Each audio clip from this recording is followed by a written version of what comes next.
I spent years paying off my parents' debt, and now they're planning to borrow again for my brother's wedding. Here's a bit about me. I'm Luke, 29, and for the last 7 years, my focus has been singular, helping my parents pay down their debts. 7 years. I was 22, fresh out of college, full of big dreams, but instead, I threw myself headfirst into my family's financial struggles, putting everything on hold to help them stay afloat. My parents are now in their mid-50s and have always had a hard time with money. Growing up, we got by, but things turned tough after the 2008 crash. My dad lost his job for a while, and my mom's small business barely scraped by. By the time I graduated, they were drowning in debt, mortgages, credit cards, loans, name it, they owed it. They almost lost the house a few times, and the stress was palpable. I remember coming home one weekend to find my mom in tears over the bills, my dad pacing silently in the kitchen. That image stayed with me, so I made a choice. I postponed moving out, declined a job offer in another city, and stayed close by. I took a job as a project manager at a local company. It was a good position, but not my dream, and I gave most of my paycheck to my parents each month. Year after year, I covered utilities, chipped in for groceries, and helped with medical expenses. Sometimes it was exhausting, but I kept telling myself it was temporary, that once the debt was gone, I'd have my life back. In contrast, there's my brother Noah, who's 26 now. We've always been close, but we couldn't be more different. While I was working long hours and staying in on weekends, Noah was living it up. He got involved in startups and tried launching a few projects, none of which succeeded, but he enjoyed it. He traveled, dated, partied, and seemed to be enjoying life without a worry in the world. My parents never seemed to mind his carefree lifestyle. They even encouraged it, saying he was just finding himself. It felt like they wanted to shield him from the financial mess, leaving me to shoulder it alone. The thing is, I didn't resent Noah. I love him. He's my little brother, and he never asked me to sacrifice for him. But I do resent my parents for letting me put my life on hold while encouraging Noah to live his. They never once asked him to help. I was the responsible one, the one who had to step up and make things right. Fast forward to a few weeks ago, Noah proposed to his girlfriend, Maya. She's 25, a really sweet woman with a good head on her shoulders. I'm genuinely happy for them. Maya's family has a bit more money than ours, so they've hinted at helping with the wedding, but it turns out my parents have other plans. This leads to the surprise I stumbled upon last weekend. I was at my parents' house for dinner, and things were great. We were all laughing, sharing stories, and talking about wedding ideas for Noah and Maya. I was actually feeling proud because we'd finally managed to pay off most of the family debt after years of scrimping and saving. Things were looking up, and I thought maybe this was the start of a new chapter for us all. After dinner, my dad went into his office to grab something, and I overheard him on the phone. At first, I thought he was talking to a friend or a client, but then I heard him say, "Yes, we'll need the full amount. It's for my son's wedding." My stomach sank. I knew exactly what he meant. I waited until he hung up before I asked him directly, "Dad, are you taking out a loan for Noah's wedding?" He gave me an awkward smile and said, "Oh, don't worry, Luke. It's just a small amount. We want Noah's wedding to be special, you know." I could barely keep my voice steady as I replied, "You can't be serious." I felt a mix of shock, anger, and hurt all at once. Here I was, thinking we were finally free from debt, and now they were about to plunge right back into it, this time for a wedding. My mom came over, sensing the tension, and immediately went on the defensive. "Luke, it's just a little help for Noah," she said. "You know how much he means to us. It's his wedding, for heaven's sake. We want it to be a day he'll never forget." I couldn't hold back and snapped, "But you couldn't afford my college tuition. Without a loan." The frustration boiled over, and I added, "And now you're borrowing money for a wedding, Luke, honey." My mom replied softly, "This is a family decision. We're all contributing here. We'll make it work." A family decision. I wanted to laugh, or maybe cry. They hadn't consulted me about it. I was just expected to accept this decision as though my years of sacrifice didn't matter. They brushed off my anger like it was a minor inconvenience. I tried to keep calm, but I couldn't hold it in. "So let me get this straight," I said. "You're telling me I should be fine with you taking out another loan after I've spent nearly a decade helping you pay off the last one?" My dad put a hand on my shoulder and said, "Son, this isn't about you, it's about family. We want Noah to be happy." It felt like a slap in the face. Family? What about my happiness? Did I even matter to them beyond being the financial backup? The worst part was, they genuinely didn't seem to get why I was upset. They looked at me like I was overreacting, like I was causing drama over something trivial. My mom even threw in that Noah is still young and deserves to enjoy this special moment. And there I was, the older brother who apparently no longer had any right to special moments of his own. I didn't know what to say. After that, I felt hurt, furious, and, to be honest, completely devastated. All those years I'd spent supporting them, all the sacrifices I'd made, suddenly felt worthless. It was like they expected me to just go along with it, as if I were some kind of fallback they could rely on whenever it suited them. That night I left without saying another word. I just needed space to clear my mind. Since then, I've been struggling to decide how to handle this. Part of me wants to yell at them, make them see how unfair they're being, but another part wonders if they'll ever truly understand. Maybe they don't view what I've done for them as anything special. Maybe they just see it as my responsibility, a role I'm supposed to fill. I'm at a loss. Should I confront them, even if it risks putting a wedge between us? Or should I stay quiet and let them go through with it, even if it means I'll have to pick up the pieces later? Right now, it feels like I'm forced to choose between my own happiness and the family I've worked so hard to support. I'm not sure I can keep sacrificing myself for them, especially if they don't recognize or care about what I've already given. After that night, I couldn't shake the frustration building inside me. Every time I tried to relax or sleep, I kept replaying the conversation with my parents in my head. They had been so casual, so oblivious to everything I had given up. I'd spent years sacrificing my own goals, and now they were choosing to put themselves and, let's face it, me right back in the same hole we'd finally climbed out of. It was as if my sacrifices had been erased with one decision. I went for a walk to clear my head and ended up running into my friend Tyler, who's known me since high school. Tyler's a great guy, level-headed, and probably one of the few people who truly understood everything I'd gone through over the years. We grabbed coffee, and after some small talk, I finally opened up about my parents' latest plan. When I told him, Tyler's expression dropped. "Are you serious, man?" he asked, frowning. "After everything you did for them," I nodded, clenching my jaw. "They're taking out another loan just to give Noah the perfect wedding. And they called it a family decision without even asking me, just assuming I'd be okay with it." Tyler shook his head, clearly stunned. "That's messed up, dude. You spent years working your butt off to help them out, and now they're just going back to square one." "Exactly," I muttered. "It's like they've forgotten everything I did. And worse, they don't even think I have a right to be upset." They looked at me like I was the one being selfish. Tyler let out a low whistle. "Honestly, you're probably the only person I know who'd even agree to help pay off someone else's debt in the first place. You have every right to be upset."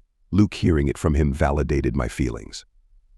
Sometimes, when you're so deep in a situation, you can't tell if you're being unreasonable or if everyone else's perspective is just skewed. Tyler's reaction reminded me that my feelings weren't out of line. The truth is, my entire life, I'd been trained to be the responsible one. Growing up, my parents always leaned on me more. Even though I'm only 3 years older than Noah, they made me feel like I had to be the stable one, so he had the freedom to explore and be whoever he wanted. It was like they were preparing me to fill in whenever they fell short. I think about some of the things I gave up over the years. In my mid-20s, when everyone else was traveling, dating, and trying new things, I was working extra shifts and sending whatever I could spare back to my parents. I missed out on a few relationships because I could never put them before my family. I even turned down a major promotion at work because it would have meant relocating, and I couldn't just leave them with all that debt. And where was Noah during all this? Living his best life. He traveled, dabbled in various jobs, and even tried his hand at music and art for a while, all while I played the role of responsible adult so he didn't have to. Sure, he had his own challenges, but my parents never held him accountable. If anything, they encouraged his lifestyle, always saying, "Oh, he'll figure it out eventually." I tried not to hold it against him, really. I've always felt more responsible for my family than Noah has, and it's not his fault for being who he is. But as time passed, the unfairness of it all became harder to ignore. Noah and I are close enough to grab a drink every now and then, so a few nights after my talk with Tyler, I invited him out. We met up at a bar near his apartment, one of those trendy spots with overpriced cocktails he seems to love. I thought that maybe, just maybe, if I explained my perspective, he'd understand. We ordered drinks, and I went right into it. So I heard about Mom and Dad's plan to take out a loan for your wedding. Noah gave me an awkward smile. Yeah, they really want it to be special. Maya's parents are covering some of the costs, but you know how our folks are. I held my drink, trying to keep my voice steady. Noah, they just finished paying off their last debt with my help. I spent years covering for them, putting parts of my own life on hold to get them out of debt. And now they're putting themselves and, by extension, me right back in it. He gave a short, uncomfortable laugh. Luke, come on, it's just money. It's not like they're asking you to pay for the wedding, they just want to help me out. It's not just money when I've spent years pausing my own life to help them with that exact problem. I replied, doing my best to keep the frustration out of my voice. It kind of feels like they're expecting me to step in again if things fall apart, and they didn't even consider what that would mean for me. Noah looked down, swirling his drink. Look, I get that you've done a lot for them, but dude, you didn't have to, you chose to. I stared at him, barely believing what I was hearing. Are you serious? I chose to help because they were drowning, and they needed me. You weren't exactly stepping up. Noah shrugged, looking slightly annoyed now. It's not my fault you decided to be their financial parent. I have my own life, Luke. Just because you chose to be the family's financial savior doesn't mean I owe you anything. Besides, it's their decision if they want to take out a loan. The words hit me like a punch to the gut. So you're okay with them taking on more debt for you after all I've done? You can just brush it off like that. He rolled his eyes. Luke, I'm just trying to live my life. Not everyone wants to be the family martyr. If you're upset about it, that's on you. Man, I was stunned. I'd hoped he might understand, maybe even appreciate my perspective. Instead, he dismissed all the years I'd sacrificed as if they meant nothing, like I'd made some foolish choice he wasn't responsible for. I left the bar without a goodbye, feeling a painful mix of anger and heartbreak. For the first time, it really hit me just how alone I was in my own family. My parents didn't see my sacrifices as anything special, and my brother thought of me as some overly serious martyr who took on burdens he felt no obligation toward. It was as though, in my mind, all those years of sacrifice were being rewritten. That night, lying in bed and staring up at the ceiling, I questioned everything I'd done. Was this what I got for being responsible, for caring more than anyone else? I'd given up relationships, security, dreams, so, for what? The next morning I decided I had to confront my parents directly. I needed to know if they genuinely understood or cared about all I'd done for them. Because if they didn't, it was time for me to rethink my place in this family, before they drained me dry and walked away without a second thought. But deep down, I was afraid of what I might find out. I woke up the next day with a firm decision. I was going to confront my parents. I needed to know, once and for all, if they truly valued my sacrifices, or if I was just a convenient support they leaned on. I waited until the evening after work to drive over. My mom seemed surprised to see me at the door, but she welcomed me warmly and asked if I'd eaten dinner. I wasn't in the mood for small talk. Can we talk? I asked, cutting straight to the point. She paused, sensing something was wrong, but called my dad in, and we all sat down in the living room. My parents looked at me expectantly, unaware of the frustration and hurt I was holding inside. Mom, Dad, I began, doing my best to keep my voice steady. I know about the loan you're planning to take out for Noah's wedding. I need to understand why you think that's a good idea. They exchanged a look, and my mom sighed, as though I were being difficult. Look, we already explained, she said in that gentle tone she used whenever she thought I was overreacting. It's a wedding, a once-in-a-lifetime moment for Noah and Maya. We want to make it special for them. I clenched my fists, trying hard to stay calm. I understand that, Mom, I really do. But do you not see what that debt will do to you? We spent years paying everything off, and I dedicated a huge part of my life helping you with that. My dad leaned forward, his face serious. Luke, you're acting like this is some kind of betrayal. It's not. We're just trying to do something nice for Noah. We want him to have the kind of wedding he deserves. And what about what I deserve? The words came out sharper than I intended, but I couldn't hold back.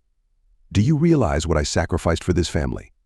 The things I put off, the opportunities I turned down, and now you're risking it all again just so Noah can have a perfect day." My mom's expression softened, but I saw a hint of frustration in her eyes. "Luke, you chose to help us. You've always been so responsible, the one we could rely on. And yes, we're grateful for all you did. But Noah's still finding his way. He's younger, and this wedding is important to him." I couldn't believe what I was hearing.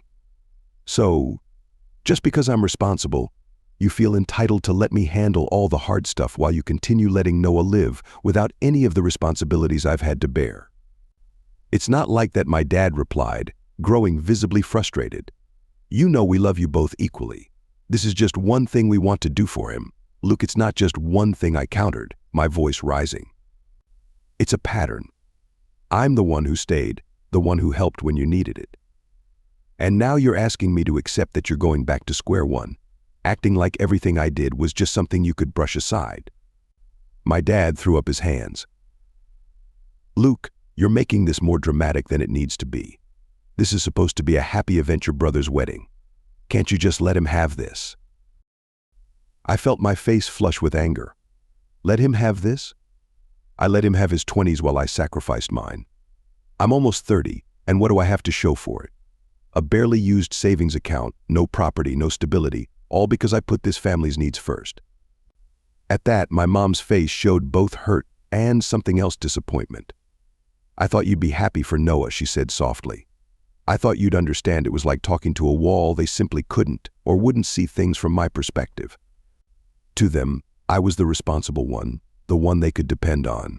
It felt like I wasn't even allowed to have feelings about it." I took a deep breath, struggling to keep my voice steady. "So that's it? You're just going to take out this loan and expect me to pick up the pieces if things fall apart?" My mom looked at me, almost as though she didn't recognize me. "Of course not, Luke. You're not responsible for this. It's our decision, and we'll handle it. That's what you said last time," I pointed out. "And then, when you couldn't handle it, who was there to help you? Me. I'm tired, Mom. I'm tired of being the one who has to pick up after everyone else." Silence fell over the room. My dad looked down, his jaw clenched, while my mom's eyes filled with tears. For a brief moment, I thought maybe they finally understood. But then my dad spoke. "Luke, we know you're upset, but we're asking you to trust us on this. This is a joyful time, and we don't want arguments to spoil it." There it was again, that complete disregard for my feelings, as if my concerns were merely inconvenient, something to be ignored for the sake of family harmony. They didn't see this as the betrayal it felt like to me. They just wanted me to smile, accept it, and move on. Feeling defeated, I stood up, not wanting to keep the conversation going. "Fine," I said, keeping my tone as steady as possible. "Do what you want, but don't expect my help this time. If you're choosing to take on this debt for Noah's wedding, I'm out. I'm done covering for your decisions." My dad opened his mouth to argue, but I didn't give him the chance. I walked out, leaving them sitting there, stunned into silence. The worst part was that Noah didn't care, and my parents didn't think he needed to. To them, I was supposed to be the dutiful son who handled everything without complaint, while Noah was free to live as he pleased, without any consequences. I'd been so focused on helping that I never stopped to ask if they even valued it. The next day, I got a text from Noah, as casual as ever. "Hey, man, Mom said you were upset last night. Hope everything's cool. Can't wait for the wedding." I stared at the message, my anger flaring up all over again. How could he be so clueless? It was like he lived in a completely different world, one where everything just fell into place and family existed solely to support him. For the first time, I seriously considered pulling away from them. For years, I'd been the reliable one, the problem solver, the fixer, but I couldn't keep sacrificing myself for people who didn't care enough to even ask if I was okay. The idea of setting boundaries terrified me. My family had always been my foundation, even if that foundation was shaky. But now I wondered if I could live without them. This wasn't just about money anymore, it was about respect, about being seen for who I was and what I'd done. And if they couldn't give me that, then maybe it was time to start prioritizing myself. I didn't reply to Noah's message. Instead, I spent the next few days avoiding my family, trying to sort through everything. I knew I had a decision to make: continue sacrificing for a family that would never understand, or finally stand up for myself and reclaim the life I'd put on hold so long ago. In the days that followed, I completely avoided my family, I didn't call, text, or stop by, and for once I tried focusing on myself. But the quiet only gave me more time to think, and the more I thought, the angrier I felt. I'd spent years bending over backward for them, giving up my own happiness and security, and now I was supposed to be okay with them going back into debt just to throw a party for Noah? It was truly insulting. Finally, I realized I couldn't just leave things unresolved. If they wanted me to keep playing this role, they'd need to hear me out and respect my boundaries. So, I went over to my parents' house one last time, determined to have an honest discussion. This time, there would be no sidestepping or brushing my feelings aside. I was going to make it clear that things had to change. When I arrived, my mom greeted me at the door with a smile, acting as if everything was fine. She tried to make small talk, but I cut her off. "Mom, I didn't come here for chit-chat. We need to have a serious family conversation." Her smile faded, and she called my dad into the living room. They both sat down, looking tense, but I was done playing the good son who swallowed everything quietly. This time they were going to listen. "Look," I started, trying to keep my tone steady, "I need you both to understand my point of view. For years I've been here for you. I've sacrificed my time, my money, my future, everything to help you get out of debt. And now, you're planning to go right back into it for Noah's wedding. Don't you see how wrong that is?" My mom sighed, looking frustrated. "Luke, we've been over this. We just want Noah to have a beautiful wedding. It's a once-in-a-lifetime event. Can't you just be happy for him?" I clenched my jaw. "Of course I want Noah to be happy, Mom, but it's not fair for you to keep putting yourselves and, by extension, me in financial risk. I just want you to think about the consequences, not only for yourselves but for me too. This isn't something I can just stand by and support." My dad shook his head, visibly irritated. "Luke, we're not asking you to pay for anything. We're handling this on our own. You don't need to be involved." "That's the point, Dad," I replied, unable to hold back anymore. "You say you don't need me involved, but every time things go wrong, who's there to help? Me. I'm the one who ends up fixing everything. I'm the one who's always there to bail you out, and frankly, I'm tired of it." My dad's expression hardened. "So what are you saying, Luke? That you're done with us? That you don't want to help your family anymore?" "I'm saying that I'm tired of being expected to fix everything," I replied, my voice barely above a whisper. "I'm tired of putting my life on hold so everyone else can do whatever they want. I've sacrificed enough." My mom's eyes filled with tears, but there was something steely in her gaze. "I thought you cared about this family." "Luke, after everything we've done for you, are you really going to turn your back on us just because we want to do something nice for Noah?" "Everything you've done for me," I echoed, my voice thick with disbelief. "What have you done for me lately? I've been the one constantly giving, and all you do is take. When is it going to be my turn, Mom? When do I get to live my own life?" My dad's face flushed with anger. "We're your parents, Luke. We raised you, gave you everything we could. And yes, maybe we relied on you more than on Noah, but that's because you were always the dependable one. You can't just throw that back in our faces now." I felt a strange calm settle over me. "You're right," I replied quietly. "I am dependable. I've been the reliable one because I thought it would mean something to you, that you'd respect what I've done. But clearly you don't. To you, I'm just a safety net, someone to clean up your messes when things go wrong." "Fine." Then my mom said, bitterness lacing her voice, "If that's how you feel, don't expect us to come running when you finally need help." I almost laughed at the irony. "When have I ever asked you for anything?" The silence that followed was deafening. I looked at them one last time, realizing any hope I had left for them to understand was gone. They were too wrapped up in their own sense of entitlement to see what they had done. They didn't see me as a person with his own dreams and needs. To them, I was just the reliable son, someone they could lean on whenever it suited them. Without another word, I turned and walked out of the house, feeling their eyes on me as I left, but I didn't look back. I'd spent years giving everything to them, and now I'd finally reached my limit. In the days that followed, I felt a strange mix of freedom and sadness. I hadn't fully cut ties with my family, but I'd made it clear I was done being their safety net. For the first time in years, I began thinking about what I wanted in life, not what others expected of me. At work, I finally accepted an offer to transfer to another city. It was a promotion and meant leaving the place I'd called home for so long. But I was ready. I needed a fresh start, a chance to put distance between myself and the family dynamics that had held me back. I reconnected with old friends, people I'd lost touch with as I'd poured all my energy into supporting my parents. I even started going out on weekends, doing things just for myself. It felt strange, almost like I was rediscovering who I was. Of course, not everything was smooth sailing. Guilt still lingered in the background, whispering that I'd abandoned my family. I kept questioning if I'd gone too far, if I should have tried harder to make them understand. But every time I began doubting myself, I recalled the looks on their faces, the entitlement in their voices. They didn't see my sacrifices as special, they saw them as something owed. Just as I was beginning to feel like I could finally move forward, I got a call from my mom. I stared at her name on the screen, hesitating before I finally answered. A part of me hoped she was calling to apologize, to say she'd thought about what I'd said and understood my side. But of course, that wasn't why she'd called. "Luke," she began, her voice clipped. "I hate to ask this, but we're having a few issues with the bank.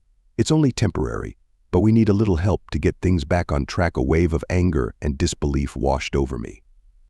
They hadn't learned a thing. Even after our confrontation, after I'd made it clear I was done being their financial safety net, they were still trying to pull me back in. "Mom," I said, struggling to keep my voice steady, "I told you I'm not doing this anymore. I'm not your backup plan." There was a long pause, and then she sighed. "I thought you'd have changed your mind by now. I thought you'd understand that family helps each other." I couldn't take it anymore. "No, Mom. What I understand is that you only call me when you need something. You don't care about what I want or need, you only care about what I can do for you." I heard a sharp intake of breath on the other end of the line. "Fine," she snapped. "If that's how you feel, then don't expect us to be there for you either." Her words stung, but I forced myself to remain calm. "You've never been there for me," I replied softly, then hung up. For the first time, I felt like I'd finally let go. The sadness was still there, but it was overshadowed by a sense of relief. I was done being their crutch, their endless source of support. For once, I was putting myself first, and I wasn't going to apologize for it.